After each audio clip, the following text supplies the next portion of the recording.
Sí, se ha dicho aquí que el Partido Popular no le gusta modificar la Constitución y realmente sí que la modifica cuando le interesa, la tiene preparada para la reforma de alcaldías y para la elección, la ley electoral municipal, y también la modificó en el 2011 junto con el Partido Popular, así que siempre la modifica cuando le interesa, no es siempre un obstáculo para ellos. Respecto a lo que ocurre, yo estoy de acuerdo con lo que dice Ada, es en primer lugar una trampa y en segundo lugar la naturaleza de la entrevista es la de la propaganda. ¿Por qué? Porque habla de lo único que Gallardón quiere hablar.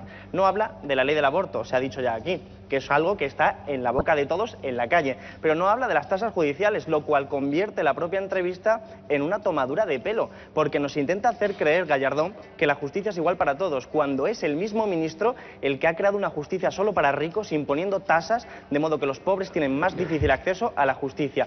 Pero es que no ha hablado prácticamente de nada que no sea de lo que le interese. Por ejemplo, ¿de qué sí ha hablado? De regeneración democrática. Mayor tomadura de pelo viniendo del Partido Popular, imposible. Porque ¿de qué no ha hablado? De Bárcenas. De Bárcenas, de precisamente el caso más espectacular de corrupción que hay en este país y probablemente en Europa en este momento. Y no ha hablado el ministro de Justicia.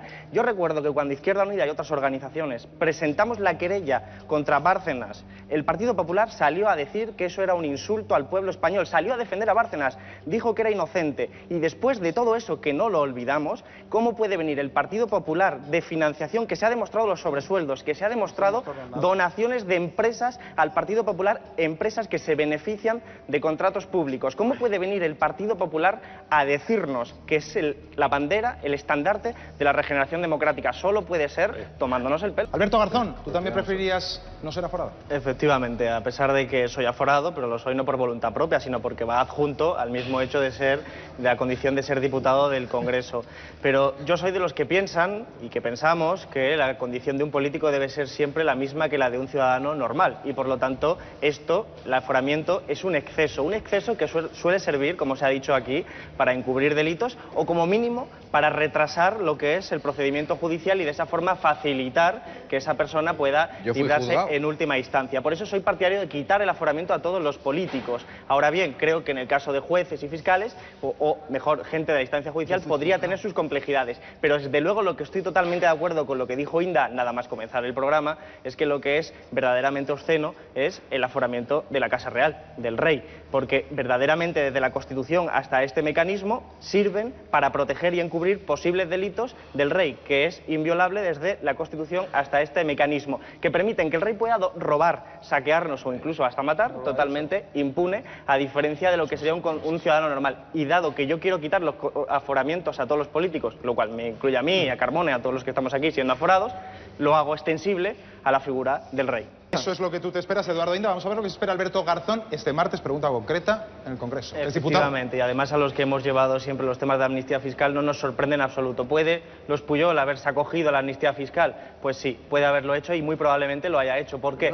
Porque la amnistía fiscal... Alberto, sí, lo han hecho. Bueno, vale, tú dices que sí, pero yo no tengo la información. Pero en cualquier caso, lo que es una vergüenza es que no se pueda saber quién se ha acogido a la amnistía fiscal. Recordemos que es un instrumento creado por el Gobierno para ayudar a ladrones, saqueadores y delincuentes en definitiva. Es decir, no se ha tenido en cuenta de dónde procedía el dinero. Podía proceder de la corrupción, como presumiblemente ocurre en este caso, pero podía proceder del tráfico de armas o de cualquier otro tipo de delito, porque no se comprobaba. Y al final esas personas que eran delincuentes, mientras aquí la mayoría pagamos impuestos entre el 20 y el 25%, estas personas pagaron solo un 3%. Y no conocer la identidad de estas personas nos lleva a esta circunstancia. Pero Alberto, revelarlo hoy con la ley tributaria actual sería vulnerar la ley. Efectivamente, pero resulta que Montoro utiliza la información confidencial según le viene en gana.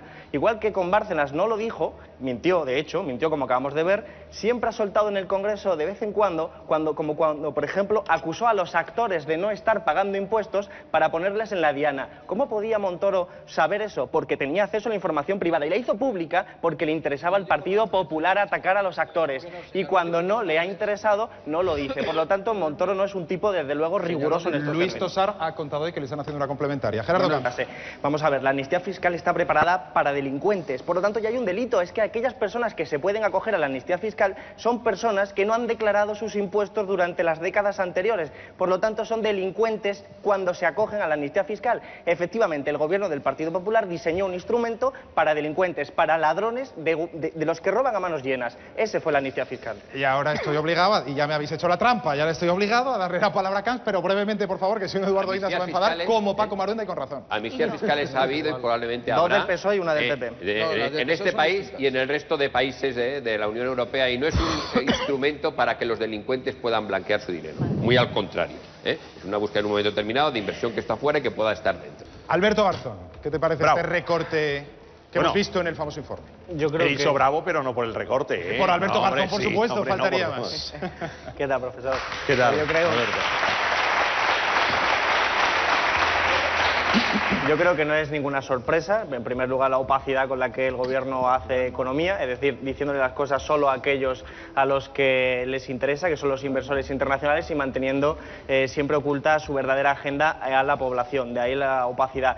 Y en segundo lugar, nosotros tenemos que recordar que en el año 2011 PP y PSOE modificaron la Constitución y dijeron que había que condicionar y que la máxima prioridad era el pago de la deuda pública. Una deuda pública que está creciendo de una forma disparada durante el gobierno del Partido Popular. Esa es la deuda que sirve para atajar, digamos, la diferencia entre ingresos y gastos. Pero es que resulta que esa deuda que vamos a pagar todos nosotros no es nuestra deuda. Esa es la deuda resultado de haber socializado las pérdidas bancarias, de haber ayudado a rescatar las autopistas por miles de millones de euros. Todo eso se ha sumado a pérdidas de toda la ciudadanía.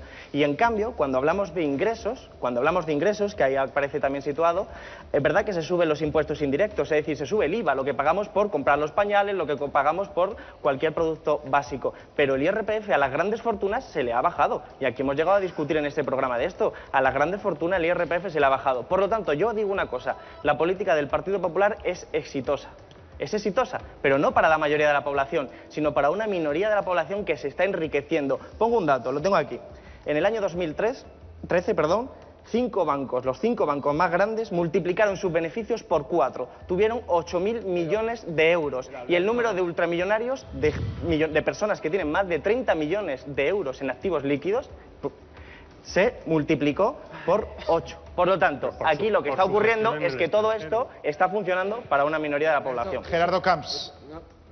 30 segundos. Eso que estás diciendo, yo no voy a erigirme en defensor de los bancos, que bastante bien se defienden ellos solos. Pero eso que has dicho es falso. Los bancos han ganado más dinero en el conjunto del mundo. En España todos los grandes bancos han tenido pérdidas o han empatado. Han ganado más dinero, ¿por qué? Porque estaban en países emergentes como Brasil, en México, en Argentina, en Asia. Por eso han ganado, en Reino Unido, por eso han ganado dinero, pero no por el negocio en España, que han perdido. Porque este Estado no solo ha rescatado a fondo perdido cajas de ahorro, sino que también ha dado avales, garantías. El Banco Central Europeo le ha dado barra libre a todos los sistemas financieros español, por lo tanto también al BBVA, también a todos los sistemas bancarios. A provisionar lo que no está escrito. Y también les ha dado, casi de regalo, cuando hemos saneado las cajas, se las ha vendido a 1 euro, a 2 euros, una entidad de negocio con la que están recuperando los beneficios. Por lo tanto, cuando daba, beneficios... Porque Alberto ha aludido al gobierno. ¿Nos podemos permitir no pagar la deuda pública?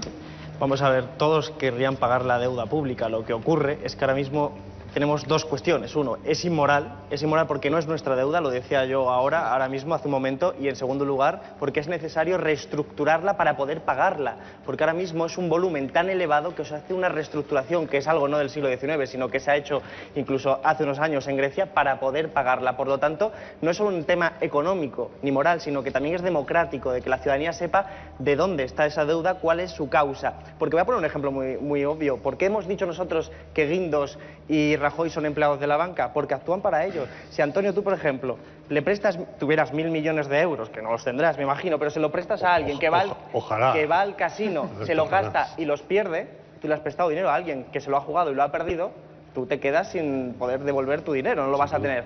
Bien, eso es lo que han hecho los bancos alemanes y los bancos franceses durante décadas, prestando a las cajas de ahorro españolas. Y sin embargo, ha ido Merkel, ha ido la Unión Europea y le ha dicho, ojo, que los bancos alemanes y los bancos franceses quieren seguir cobrando. Y por eso se ha rescatado a las cajas. Y ese rescate lo hemos pagado nosotros. Por eso esa deuda no es nuestra, es de aquellos que han construido aeropuertos sin aviones, es de aquellos que han construido AVE. Y un segundo elemento, en esta Unión Europea, que no se ha hablado todavía de la Unión Europea, si eres un banco, puedes ir al Banco Central Europeo y te presta el dinero gratis. te presta dinero gratis. Y en cambio, si eres un Estado democrático que intentas pedir dinero para pagar la educación, para pagar los colegios, para pagar la sanidad, tienes que pedir prestado un 5, un 6 o un 7% a aquellas mismas personas a las que les has bajado los impuestos o a las que las has rescatado. Eso es lo que nos lleva a un dilema que señalaba Jesús. Termino. No, sí, te quiero hacer una repregunta. No me has respondido del todo. Has hablado de auditar, has hablado de reestructurar, has dicho que es inmoral. ¿Hay que pagarla o no hay que pagarla?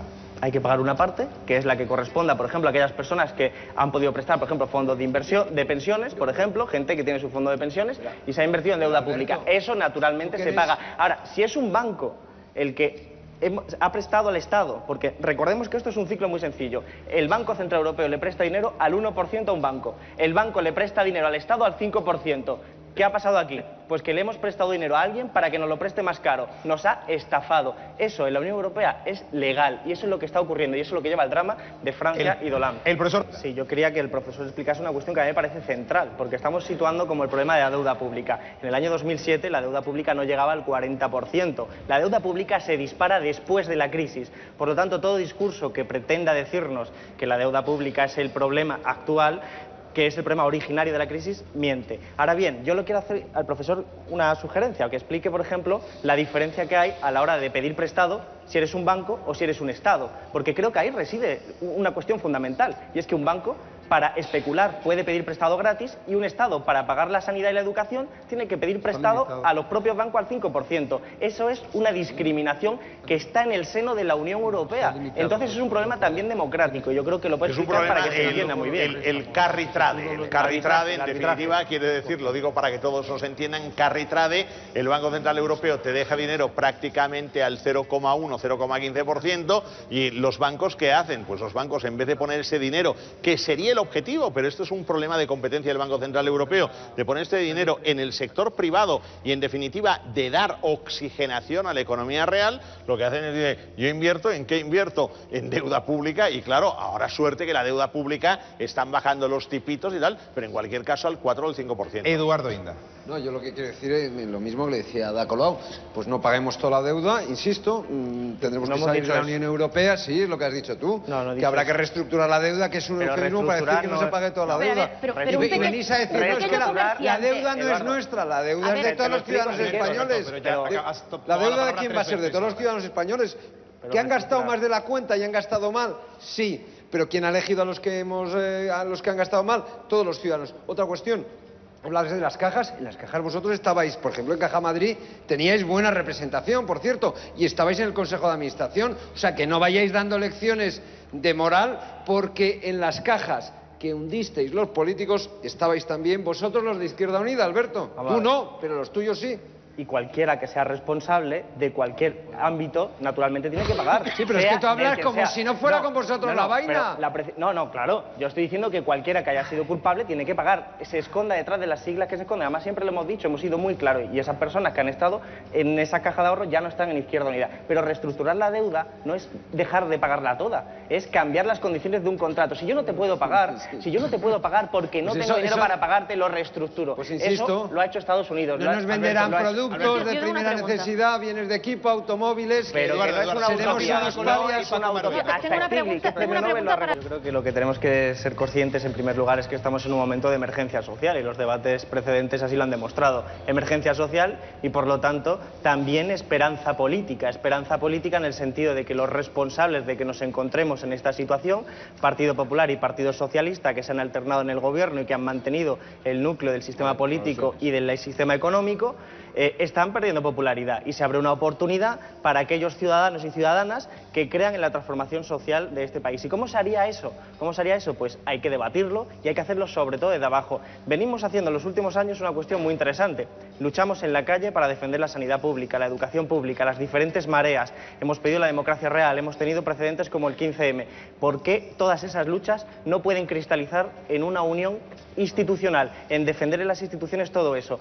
Yo creo que esa es la solución porque es un motivo de esperanza. Esto, por cierto, aterra al Partido Popular, que está en los gobiernos y por eso plantea la reforma electoral. Yo creo que hay una oportunidad, hay que ser inteligentes y hay que hablar no de Podemos, Izquierda Unida o Guanyén, ni de élites en el sentido de Pablo Iglesias, Cayo Lara. Creo que es, naturalmente, todos los ciudadanos y ciudadanas que queramos resistir los ataques a las conquistas sociales que está haciendo el Partido Popular y que queramos construir otro mundo, creo que estamos en mejor posición que hace 4 años. Pues te voy a llevar la contraria, Alberto. Cuando una organización, Yo no soy del PP. Cuando una organización se mueve por principios, por valores, como es Izquierda Unida, no funciona de acuerdo a la brújula electoral. Por lo tanto, nosotros no vamos mirando las diferentes encuestas para saber qué hacer. Nosotros tenemos nuestros principios y lo hemos mantenido desde que teníamos el 3,8% en el año 2008, hasta desde los tiempos de Julio Anguita, hasta siempre.